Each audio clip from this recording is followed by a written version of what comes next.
this video, we will continue our discussion with the topic listeriosis. So without any further ado, let's get started.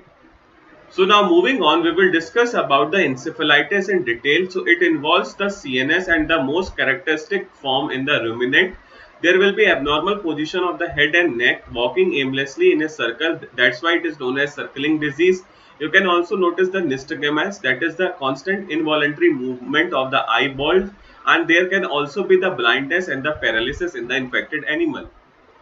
सो देखो भाई, अब हम लोग बात करेंगे about the encephalitis. So simply there will be the involvement of the CNS and the most characteristic form in the ruminant. देखो, मैंने आपको बताया था कि जो लिस्टीरियोसिस है, इस पर्टिकुलर इन्फेक्शन के 3 सिंड्रोम्स आपको देखने के लिए मिलते हैं. ठीक है. सो सबसे पहला सिंड्रोम है इंसेफेलाइटिस, जिसका मतलब हुआ इन्फ्लेमेशन ऑफ द ब्रेन. तो सीधी सी बात है, यहाँ पे क्या होगा, इन्वॉल्वमेंट होगा सेंट्रल नर्वस सिस्टम का, which is most characteristic form in the case of ruminant. ठीक है.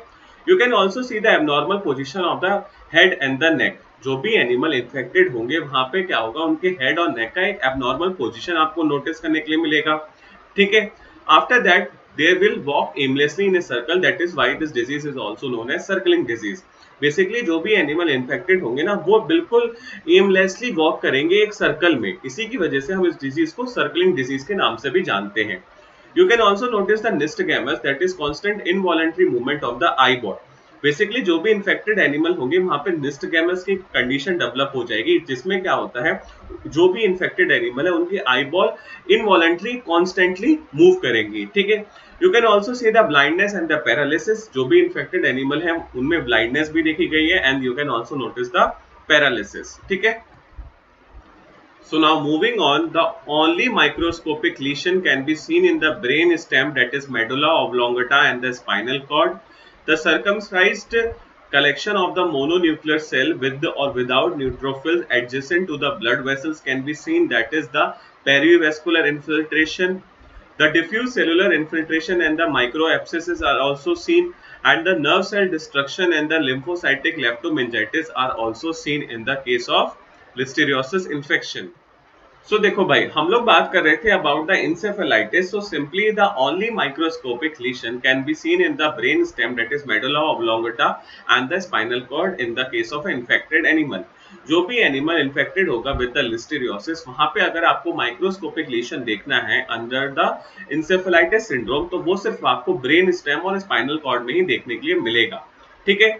After that, the circumcised collection of the mononuclear cell with or without neutrophil adjacent to the blood vessels can be seen, that leads to the perivascular infiltration.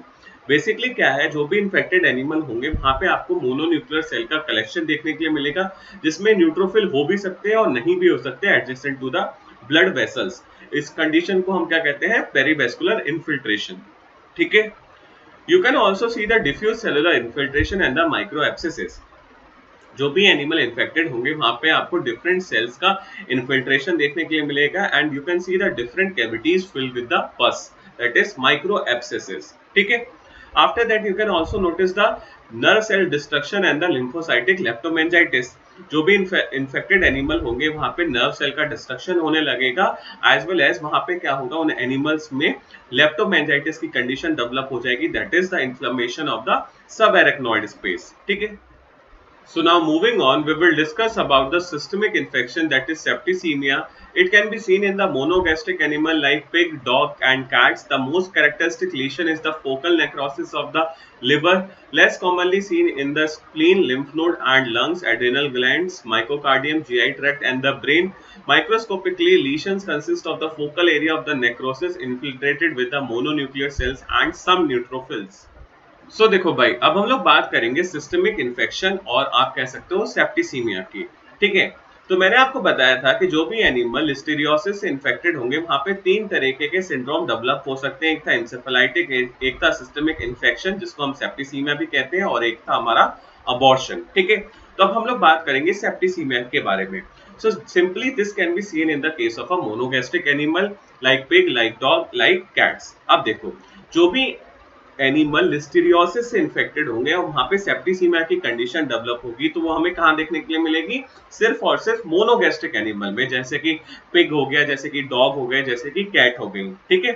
After that, the most characteristic lesion is the focal necrosis of the liver, and less commonly seen in the case of spleen, lymph node, lung, adrenal gland, myocardium, GI tract and the brain. Basically जो भी animal लिस्टीरियोसिस से infected है, जहाँ पे septicaemia की condition develop है, तो वहाँ पे कैरेक्टरिस्टिक लीशन आपको देखने के लिए मिलेगा, that is necrosis of liver, and this characteristic lesion is usually confined to the liver and less commonly seen in different organs like spleen, lymph node, GI tract, brain, etc.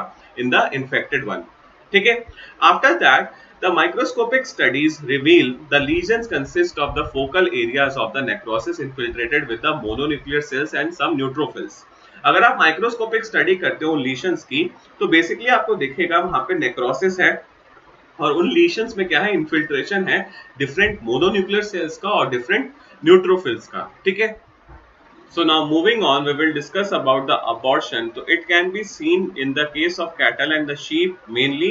The abortion usually occurs in the last quarter of the gestation without signs of the infection in the mother.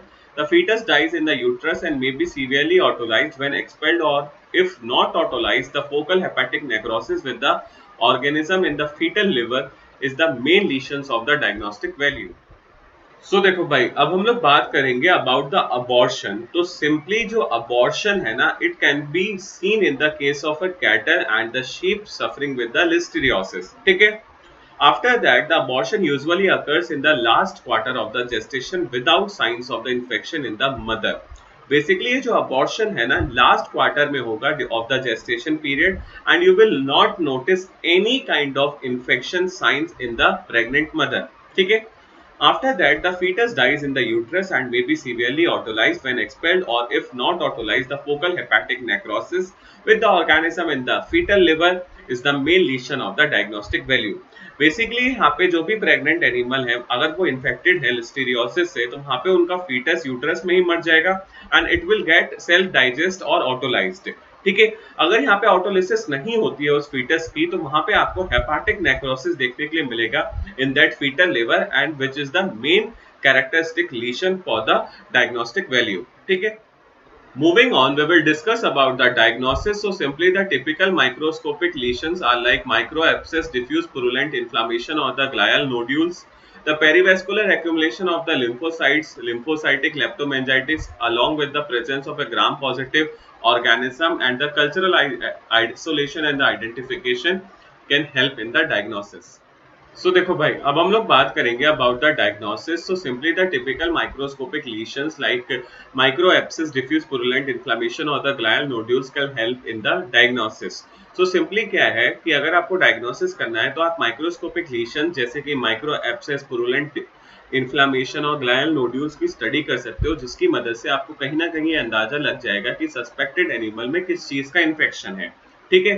Moving on, the perivascular accumulation of the lymphocyte is also helpful in the diagnosis. अगर आप किसी animal को suspect करते हो कि यहाँ पे लिस्टीरियोसिस का इन्फेक्शन है, तो अगर आपको वहाँ पे पेरीवेस्कुलर एक्यूमुलेशन देखने के लिए मिलता है लिम्फोसाइट का, तो this is a confirmatory diagnosis. ठीक है.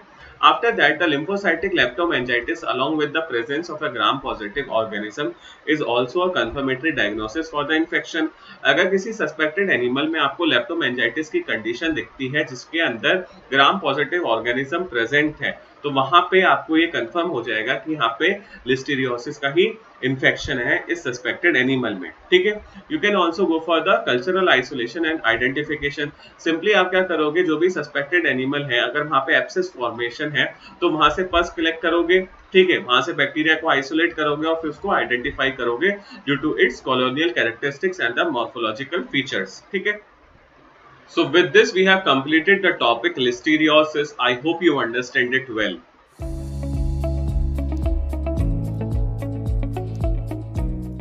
So that's all for this video. We will meet very soon in the next one.